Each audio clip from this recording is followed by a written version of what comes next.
Você ou alguém da sua família já precisou utilizar o pronto-socorro? Se vocês dependem da saúde pública, provavelmente sim.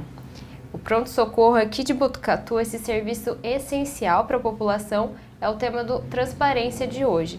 Quem conversa com a gente é a coordenadora administrativa dos pronto-socorros adulto e pediátrico aqui de Botucatu, a Kate Vital. Obrigada por receber a gente aqui no pronto-socorro, dar uma pausa nessa agenda corrida, né, de quem trabalha aqui para falar sobre o atendimento e sobre a estrutura aqui do PS, né, de Botucatu. Obrigada, Carol, e é um prazer estar aqui com todo mundo, né, para explicar um pouquinho como funciona o pronto-socorro para vocês. Vamos falar realmente de como funciona, né? O primeiro assunto principal que a gente precisa abordar hoje é que muita gente ainda tem dúvida, né, do que é o pronto-socorro, o que é uma unidade básica de saúde, um pronto-atendimento, não sabe para onde ir. Então vamos explicar, né? Explica pra gente essa diferença. Quando que a pessoa tem que vir no pronto-socorro? Tá. A primeira coisa é que muita gente ainda faz um pouquinho de confusão, né? Eu escuto pacientes falando assim, eu vou no postão de Botucatu, eu vou no posto da Vila Assunção. Não, aqui é um pronto-socorro, né? O pronto-socorro adulto fica aqui perto da Sabesp, o pronto-socorro pediátrico fica lá no hospital do bairro. E nós atendemos essencialmente as urgências e emergências em saúde. Então, quando uma pessoa precisa tem uma necessidade de urgência e emergência, né? Por exemplo, ela se cortou, ou ela caiu, ela teve uma fratura, ou assim, até coisas mais graves, por exemplo, um tiro, uma facada, uma dor no peito, né, uma alteração neurológica, ele vai procurar o pronto-socorro. No dia a dia, ele vai procurar a unidade básica de saúde para uma dor de garganta, a criança que está com uma assadura, a mãe não vai levar no pronto-socorro, ela vai primeiro levar no UBS do bairro dela. E isso tem muita confusão ainda, porque as pessoas procuram realmente o pronto-socorro primeiro. E a gente entende a facilidade da população vir até o pronto-socorro, porque ela não precisa agendar a hora, se precisar de um exame ele tem, mas na verdade na saúde a população precisa entender que precisa realmente fazer esse caminho, né? Se é uma necessidade grave, urgente, de emergência, ele vai procurar o pronto-socorro. Se é uma coisa mais tranquila, mais básica, começou ontem a dor ou começou hoje a febre, vai primeiro na unidade básica de saúde, que ele vai ser atendido lá também.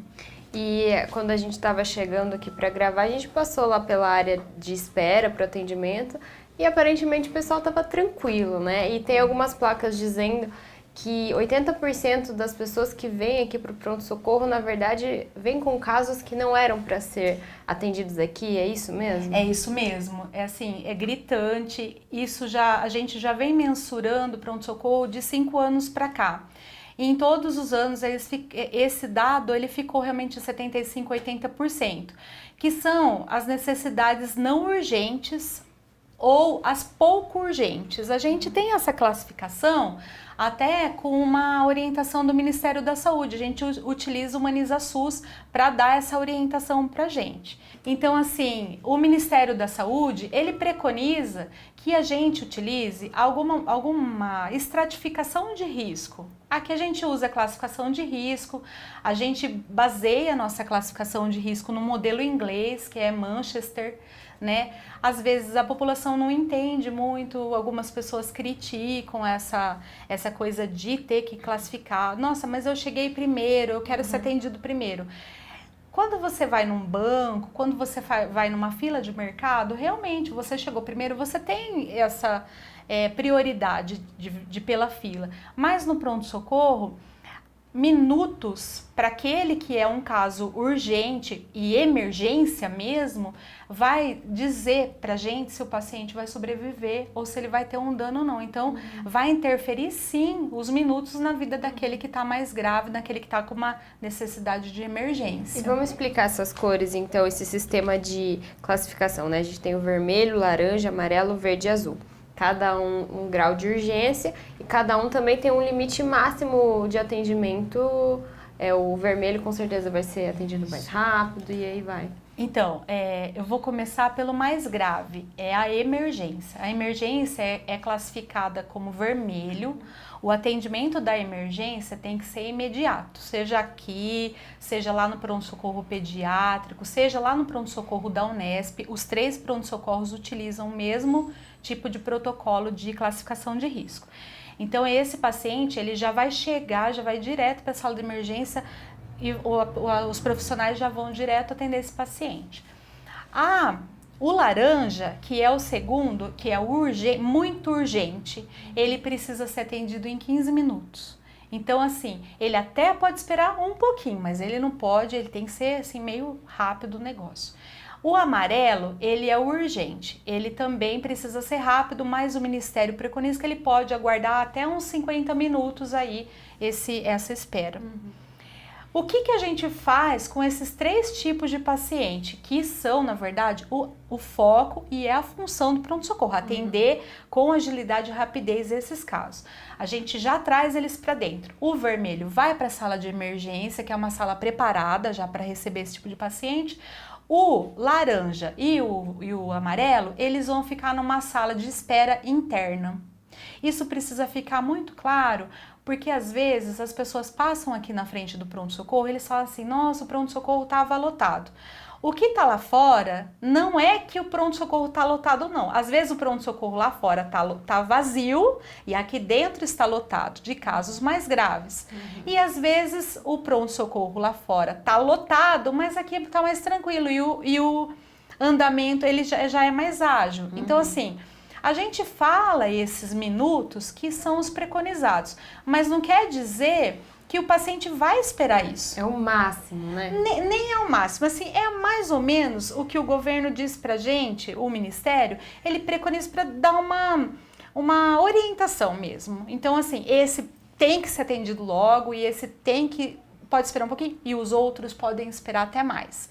Agora vamos falar então dos não urgentes. O verde é o pouco urgente e o azul é o não urgente. O azul é aquele paciente que não deveria ter ido no pronto-socorro. É aquele paciente que ele poderia...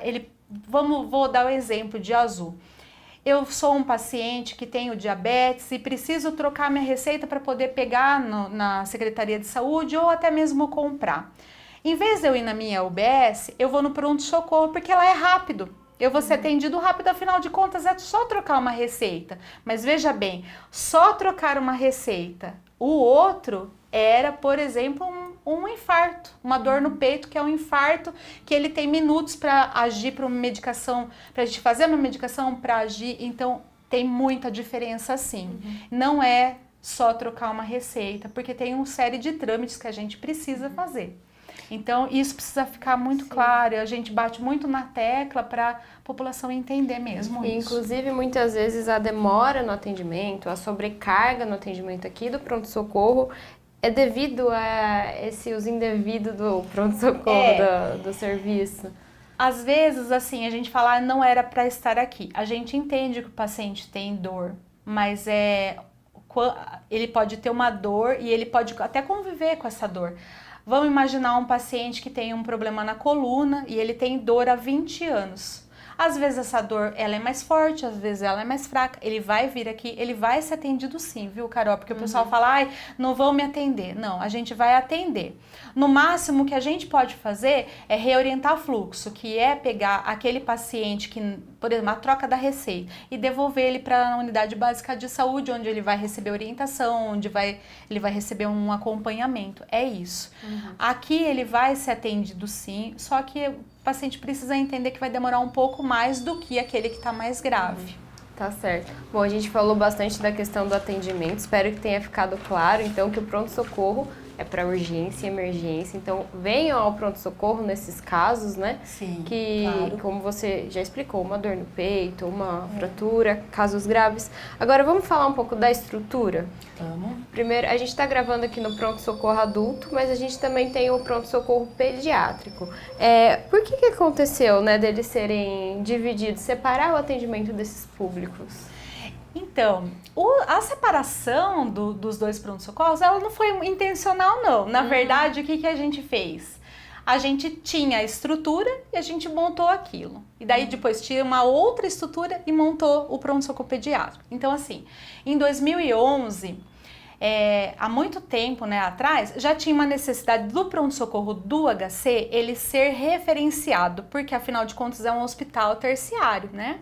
É uma unidade de saúde terciária, tem internação, tem cirurgia, é um hospital de grande porte, né? Então precisava referenciar aquele pronto-socorro, porque fazia 50 anos que as pessoas da região toda, elas vinham ali e eram atendidas, não importava se a pessoa tinha uma unha encravada ou se ela tinha tido um AVC. Então, assim, precisava realmente separar isso, precisava parar com o esquema de fila de chegada, que era a classificação.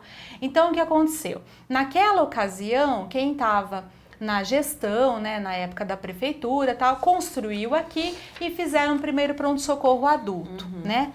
Depois, todo mundo tinha muita vontade de que voltasse a funcionar o antigo Hospital Sorocabano. E daí teve a oportunidade em 2013. O Departamento de Pediatria assumiu essa abertura de um pronto-socorro e aí abriu um pronto-socorro pediátrico lá. Aí assim, uma questão que eu quero te contar, Carol, é que muita gente, até familiar meu, vem e fala assim pra mim, mas por que você não põe um pediatra aqui no adulto e põe um generalista lá para atender a pediatria? É uma questão assim, é toda estrutural mesmo. Quando você vai montar um pronto-socorro, você precisa ter toda uma estrutura. Você precisa ter uma estrutura física, você precisa de equipamento, você precisa de recurso, tanto medicamento como humano. E criança é diferente de adulto. Até isso a gente fala hoje. A gente atende criança aqui quando precisa? Atende. Já chegaram crianças convulsionando, já teve parto aqui. Então, assim, a gente atende? A gente atende. Logo depois que atende, que soluciona, já encaminha para o lugar que a criança tem que estar. Isso. E lá também já teve infarto, já teve, que eu me lembro, assim, uma alergia por picada de abelha. A moça estava trabalhando ali no Lajeado e era mais próximo. Então foi rápido, chegou rapidinho, já resolveu e já mandou pro HC. Então assim, não é que a gente não atende, mas vai atender e já vai direcionar. Mas eu acredito assim, a população precisa estar ciente que não é para ficar procurando vir criança aqui para direcionar para lá e o adulto lá para direcionar para cá. Já vai no caminho certo. Você já sabe, já vai certinho, né, no local ideal. Então, e aí voltando na história de como abriu, e aí acabou abrindo pronto-socorro pediátrico lá no Hospital do Bairro. E a intenção é que aquele hospital, ele volte a funcionar, ele seja um elemento do complexo HC FMB, entendeu? Que a gente já tem o Hospital Estadual, já tem o SARAD, então lá também vai ser um bracinho do HC, né, a nossa intenção. E foi bom você citar o HC mesmo, né, porque hoje os PSs, né, os pronto-socorros funcionam por meio de um convênio com o Hospital das Clínicas. Então, você pode explicar como funciona esse convênio para a população? Posso, então, é assim. A prefeitura faz um repasse para o HC e o HC cuida de toda a parte de gestão, de administração, recursos humanos. A gente paga desde a limpeza do prédio até a contratação de profissional com esse dinheiro que a prefeitura paga mensalmente para o HC.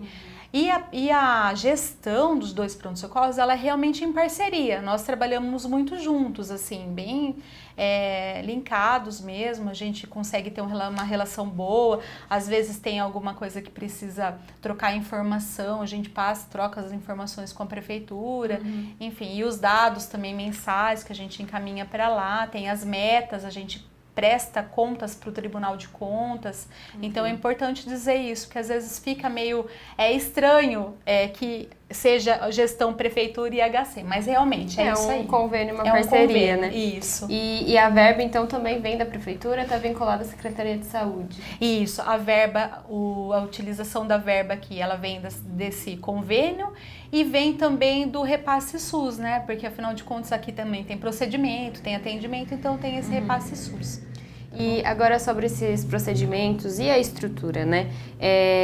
Como que o pronto-socorro e a equipe, eles estão preparados para atender essa demanda? Pode falar número de servidores, equipamentos e que exames também vocês fazem aqui? Você falou que teve até parto, às vezes tem que ter essa estrutura bem preparada mesmo, né? Não, tem sim. E assim, a gente teve... Eu até quero já entrar nos números, Tá, porque vamos lá. eu vou falar de funcionário que a Carol perguntou. Eu fui calcular quantos funcionários passam por dia nos pronto-socorros. Até eu assustei, Carol, porque assim, em 24 horas de um dia, são 100 funcionários. Isso, funcionários que estão atuando ali. São médicos, enfermeiros, técnicos, assistentes sociais. E aí a gente divide sempre assim, ó. Os funcionários que são assistenciais, os funcionários de apoio, aí nós temos os funcionários flutuantes, que esse nem entrou nesse cálculo, para você ter ideia, que eles vêm trazer medicamento, eles vêm trazer suprimento, eles vêm retirar roupa suja, por exemplo, vêm fazer manutenção, porque a manutenção não fica aqui, a gente precisa chamar ela e ela vem. E aí a gente tem também, então, os funcionários assistenciais, apoio, que eu falo, é toda parte que dá apoio para essa assistência. O que o médico precisa para ele fazer um procedimento, o que o enfermeiro precisa para ele trabalhar. Então tem uma série de coisas, porque precisamos da recepcionista para abrir uma ficha, do vigilante para olhar o patrimônio, nós precisamos da limpeza, tudo aqui é essencial. Os 100 funcionários são extremamente necessários, entendeu? E suficientes?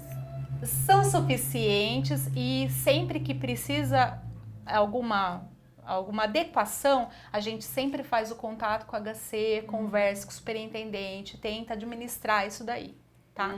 Então assim, hoje e assim, precisa ficar claro, é para a capacidade que a gente atende hoje. É óbvio que se tiver um aumento dessa demanda, eu não vou ter recurso para atender essa demanda, porque o recurso ele é finito. As pessoas precisam entender isso, né? Às vezes eu tenho uma medicação X, mas se vier 5 vezes mais do que eu tenho hoje, eu não vou ter, eu não vou ter medicação, eu não vou ter funcionário, é isso. E assim, os pronto-socorros, no ano de 2018, eles atenderam 142 mil ao todo. E eu fui estimar quanto que Botucatu tem pelo IBGE, estima-se que Botucatu tenha 142 mil pessoas. Então, assim, nós quase atendemos Botucatu inteiro ano passado. Eu acho, assim, surpreendente a capacidade de atendimento que os pronto-socorros tiveram ano passado. Uma coisa que eu acho interessantíssima passar para você, que eu já passei antes, é os dados que desses 140 mil pessoas que passaram pelo pronto-socorro adulto e pelo pronto-socorro pediátrico, 80% poderiam ter ido ao UBS antes. E desses também que a gente atendeu, só menos de 10% a gente encaminhou para o HC. Foram 12 mil encaminhamentos para o HC. Então, os dados, eles demonstram mesmo o que a gente está falando. Que por mais que fossem atendimentos que deveriam ir para a UBS, vocês estão atendendo a grande maioria. Nós estamos atendendo, encaminhando. E se necessário, a gente encaminha para HC, que são os casos graves, né? O amarelo, o laranja, o vermelho, né? Nós fizemos 150 mil exames laboratoriais nos 2 pronto-socorros, 43 mil exames de raio-x, 7 mil eletros, foram 268 mil ações de enfermagem. Isso que eu posso mensurar, porque uma orientação eu não consigo mensurar, e elas fazem orientação aqui o tempo todo. 45 mil ações de serviço social também que foram mensuradas. Isso daqui foi tudo tirado do nosso sistema, que é informatizado, cada coisa pode ser calculada mesmo, tá? Então eu acho que os pronto-socorros, eles são essenciais para o funcionamento da saúde de Botucatu hoje. Eu fico imaginando se nós não tivéssemos esses 2 pronto-socorros como há 10 anos atrás a gente não tinha, como estaria aquela porta do pronto-socorro do HC, né? A gente não teria estrutura na HC para atender esses 140 mil pacientes lá, não teria mesmo. Então, assim, eu tenho muito orgulho dos pronto-socorros e os profissionais, eles estão cada vez mais capacitados, eles estão cada vez mais empenhados em atender a população. Eu sei que nem sempre as pessoas saem felizes, porque às vezes elas querem uma coisa que a gente não está oferecendo. mas eu fico muito feliz pela essa capacidade de atendimento que a gente teve aqui. Por esses números que você apresentou, a gente consegue ter uma dimensão do tamanho, né, dos atendimentos e da estrutura que é preciso para fazer esses atendimentos. Você conseguiria destacar alguns pontos fortes no pronto-socorro adulto pediátrico da saúde de Botucatu? Eu acredito que a saúde de Botucatu precisa sempre melhorar, tá? Não tô falando assim que a gente é perfeito, não. Sempre tem ponto a melhorar. Mas eu acredito que nós estamos muito bem servidos, né? Eu não recordo se teve algum aumento, mas há tempos atrás eram 17 unidades básicas de saúde, ou é UBS ou é USF, que é Unidade de Saúde da Família ou Unidade Básica da Família, de Saúde. Então, assim, são 17 unidades em Botucatu, se não aumentou, porque eu acredito que diminuir é muito difícil. Nós temos os 2 prontos-socorros, nós temos o pronto-socorro da HC, que ele é referenciado, ele é porta fechada, mas nós encaminhamos para lá. Nós temos um PA da mulher, que também funciona no HC. Nós temos o Hospital Estadual, que faz as cirurgias hoje, ele está aumentando. Nós temos o SARAD, né, que é para tratamento de álcool e drogas. E assim, o HC... Se 140 mil foram atendidos nos pronto-socorros, você imagina a dimensão do que o HC atendeu no todo. Então, eu acredito sim muito nisso, que nós somos bem servidos. E eu estive em algumas cidades da região para a gente poder fazer as orientações de fluxo mesmo com cidades, né? E assim, eu até me assustei, viu, Carol? Da pobreza, da dificuldade, da falta de fluxo, da falta de estrutura que as unidades das cidades na região elas têm. Então, assim, fiquei impactada, porque a gente às vezes critica nosso próprio serviço, mas quando a gente vai se depara com situações assim extremas, você fala, nossa, eu preciso valorizar um pouquinho, né? Então, assim, eu acho que o ponto forte da nossa cidade no geral é essa organização de saúde que a gente tem. Vai melhorar? Vai sempre melhorar. É a intenção de toda a equipe, tá? É o fato da gente ter um hospital terciário aqui, né? Internação, tudo. E a vontade também das pessoas de sempre melhorar, de sempre fazer, de sempre atender, né? A gente também tem muita cobrança, tem que produzir, mas as pessoas também têm vontade de fazer. E tem alguns pontos, não diria pontos fracos, mas algumas dificuldades que vocês ainda enfrentam, alguns desafios? Sempre tem, né? Sempre tem. Então, assim, a gente vem já de uns 2, 3 anos num momento de crise financeira e política no Brasil inteiro. Não é novidade isso que eu tô falando. Mas, assim, enquanto muitas cidades, muitos serviços grandes, né, fecharam unidades, a gente só abriu. Sim, tem a inauguração recente do ambulatório lá, nós tivemos a abertura do AME, esqueci do AME, que abriu aqui em Botucatu. Então, assim, eu acredito muito nesse ponto forte. E o ponto fraco foi realmente essa crise, foi a dificuldade do dinheiro chegar, porque precisa de ter o dinheiro, mas a gente conseguiu, como a gente faz em casa. O que a gente faz em casa quando a gente está com pouco dinheiro? A gente vai priorizar o que é mais importante. E é isso, Carol. É priorizar mesmo. É óbvio que eu preciso fazer coisas aqui, ou lá no pronto-socorro pediátrico, ou em qualquer outro serviço de saúde, mas a gente vai priorizar o que é mais necessário. Se precisar faltar um elemento, um item ali do dia a dia, a gente vai escolher aquele item que é menos importante para a saúde do paciente.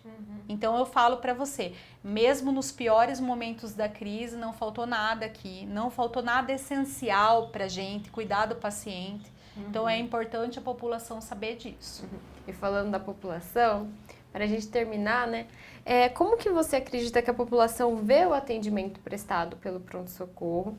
E como que vocês trabalham, né? Você já falou que a melhora é constante, vocês sempre querem melhorar, né? Então, como que vocês estão trabalhando para isso? E para que a população se sinta satisfeita, né, com esse serviço, saia daqui sempre que possível satisfeita. Então, como que ela vê hoje e como vocês gostariam que elas se sentissem mais satisfeitas com o serviço daqui para frente, ou no futuro próximo, ou a longo prazo também. Tá. Às vezes sai alguma postagem no Facebook que incomoda. Eu confesso, incomoda, é chato, expõe pessoas, expõe pacientes, expõe profissionais, e aí a gente até assusta às vezes. Mas assim, eu vou te dar os dados reais que eu tenho, que são formais, porque o que a população que está descontente posta no Facebook, pra gente não é formalizado, é uma reclamação não formal. Ele não me contou. Eu vi, mas ele não me contou. Então a gente não considera. Então eu vou falar para você os dados das ouvidorias de 2018. Em 2018, a gente tem vários canais de ouvidoria, tá? É bom vários. saber também, né? Tem o canal da prefeitura, tem o canal do HC, tem um e-mail que a gente criou que chega direto pra gente. E então assim, nós temos minimamente 3 canais, que pode ser por telefone, que pode ser pela internet, por e-mail, enfim. E só que em 2018, apesar de reclamações, enfim, que chegou até nós foram 71 dos 2 prontos-socorros. Isso significa 0,0% do atendimento total. Isso já é um demonstrativo que acho que a população está gostando, né? Fora isso, recentemente a gente está fazendo um trabalho, nós nem terminamos ainda, um trabalho científico. Eu não posso nem falar sobre o que é, porque ainda não foi divulgado, não foi concluído, então, mas eu vou pegar um pedacinho desse trabalho para contar para vocês. A gente ligou para alguns pacientes que passaram o ano passado aqui, foram pacientes que passaram de maio a julho no pronto-socorro, todos eles foram classificados em emergência ou urgência, então foram considerados vermelhos, amarelos e laranja. Foram 95 pacientes e a gente perguntou para esses pacientes por telefone que nota que ele daria para o atendimento que ele teve aqui na ocasião. A média do pronto-socorro foi 8,5 no pronto-socorro adulto. Então, pra gente é um demonstrativo de que a população que realmente veio aqui por uma necessidade de urgência e emergência, ela realmente foi bem atendida, ela gostou do atendimento, então teve um feedback assim da população. É interessante vocês buscarem os pacientes da urgência e emergência, que é a função primordial realmente do pronto-socorro. Talvez a percepção do paciente que azul não e urgente verde não seja diferente, né? Mas aí também tem o lado dele que precisa entender um pouquinho mais sobre o pronto-socorro. E assim, eu sempre falo que a orientação do paciente, do usuário, ela vai ser constante. E a nossa intenção cada vez mais é utilizar vídeos pelo YouTube. Aqui nas salas de espera a gente já está usando esse método aí para tentar orientar o paciente, né? E fora isso, o paciente precisa entender o quanto é importante dele cuidar da saúde dele no dia a dia. Então ele fazer as consultas de rotina, ele cuidar da sua alimentação, ele cuidar da sua hidratação, né? Medicina preventiva, precisa né? mais prevenir do que na hora de remediar, porque às vezes você não vai ter. Hoje em dia a situação na saúde, ela está cada vez mais complicada, a demanda por leito é cada vez maior, está cada vez mais difícil. Então assim, a população também precisa saber que um pedacinho da saúde dela, é a responsabilidade dela, né? E assim, a gente tem hoje um grupo de 7 gestores que cuida desses 2 pronto-socorros, né? Tem uma equipe imensa, como eu falei para vocês, são 100 funcionários por dia e eu garanto para vocês que todos os funcionários, os gestores, eles estão empenhados em melhorar, mesmo a alta direção, né, o superintendente ou o prefeito, eles também têm essa intenção de estar sempre valorizando os pronto-socorros, valorizando o atendimento à população. É primordial a humanização, é primordial o atendimento ao público para a gente. Então, eu queria passar isso para você também. Legal, e eu vi que tem anotado uma reflexão, a gente podia terminar com ela para deixar um recado para quem utiliza o pronto-socorro, ou talvez precise utilizar algum dia, né? Vamos lá? Espero que vocês não precisem, porque não é legal, né? Do ponto de vista de saúde mesmo. Então a reflexão é: cuide de você no dia a dia, né? Muita água, alimentação boa, atividade física, né? Quando vocês tiverem alguma dúvida sobre alguma coisa de saúde, procurem, usem os canais formais mesmo de ouvidoria para chegar até a gente, tá? É importante É você muito saber, importante. né? Eu respondo todas as ouvidorias pessoalmente.